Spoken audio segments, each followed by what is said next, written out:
Bismillahirrahmanirrahim. Alhamdulillahirabbil alamin wa bihi nasta'in ala umuri dunya waddin. Wassalatu wassalamu ala asrofil anbiya'i wal mursalin wa ala alihi wa sahbihi ajmain. Amma ba'd. Kepada yang terhormat dosen pengampu mata kuliah Manajemen Pendidikan Agama Islam Luar Sekolah, Ibu Muthaharoh MPDI, serta teman-teman kelas PAIA yang saya banggakan. Perkenalkan, nama saya Uswatun Hasanah dengan NIM 1908101010. Di sini saya akan sedikit menjelaskan tentang tolong menolong dalam kebaikan. Tolong menolong atau biasa disebut dengan ta'awun adalah saling bekerja sama, saling membantu antara satu dengan yang lainnya. Dalam agama Islam, tolong menolong sudah menjadi suatu kewajiban bagi setiap muslim. Dan manusia pun tidak bisa hidup sendiri karena manusia adalah makhluk sosial yang tidak bisa lepas dari bantuan orang lain. Oleh karena itu, kita dituntut untuk saling tolong-menolong dan membantu antara sesama. Sebagaimana dijelaskan dalam Al-Quran surat Al-Ma'un ayat 2, A'udzu billahi minasyaitonir rajim. Bismillahirrahmanirrahim. Wa yamna'unal ma'un.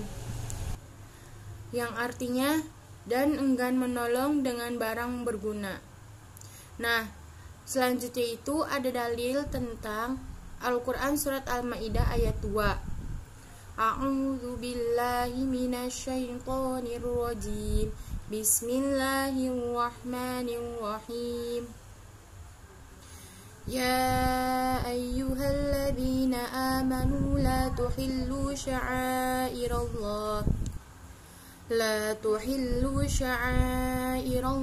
wala syahrul haram walal hadiya walal qalaid walal qalaid wala aminal baital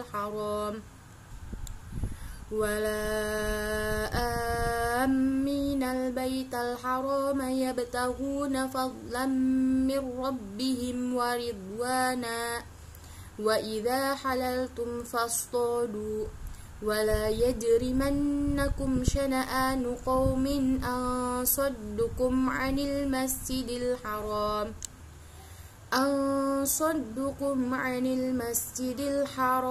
an ta'tadu wa ta'awanu 'alal birri wat taqwa wa la ta'awanu 'alal itsmi wal 'udwan wattaqullah innallaha syadidul iqab. Yang artinya, wahai orang-orang yang beriman, janganlah engkau melanggar syiar-syiar kesucian Allah, dan janganlah melanggar kehormatan bulan-bulan haram. Jangan mengganggu hadyu, hewan-hewan kurban, dan qalaid, hewan-hewan kurban yang sudah diberi tanda.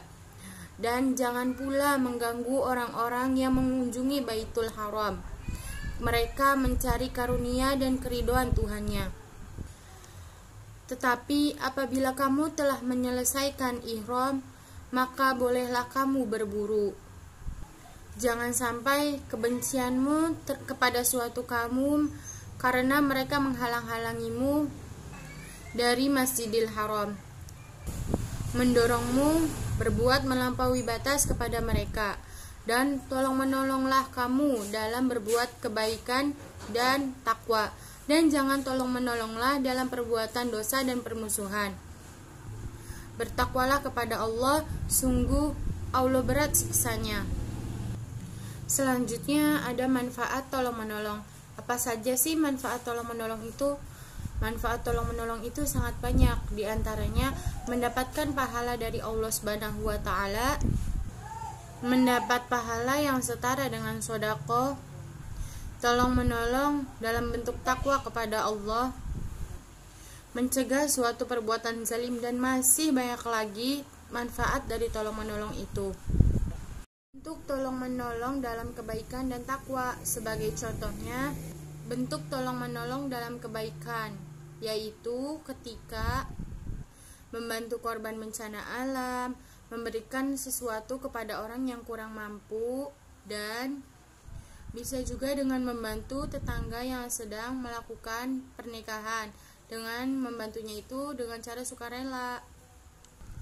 Adapun tolong-menolong dalam ketakwaan, yaitu meminjamkan peralatan sholat kepada orang yang tidak mempunyai peralatan sholat, menghadiri majelis taklim, dan mengajak teman untuk sholat di masjid.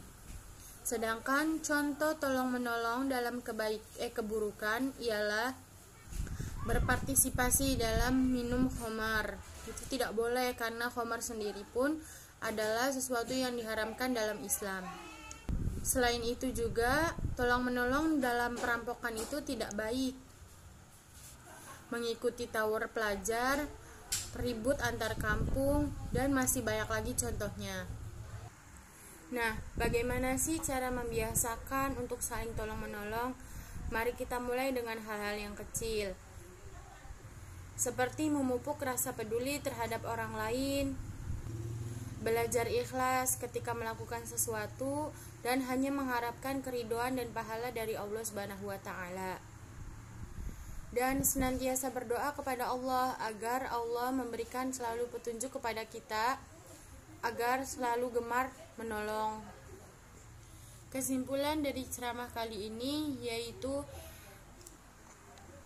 memberikan bantuan kepada seseorang haruslah dengan hati yang ikhlas dan hanya mengharapkan keridhaan dari Allah Subhanahu wa Ta'ala.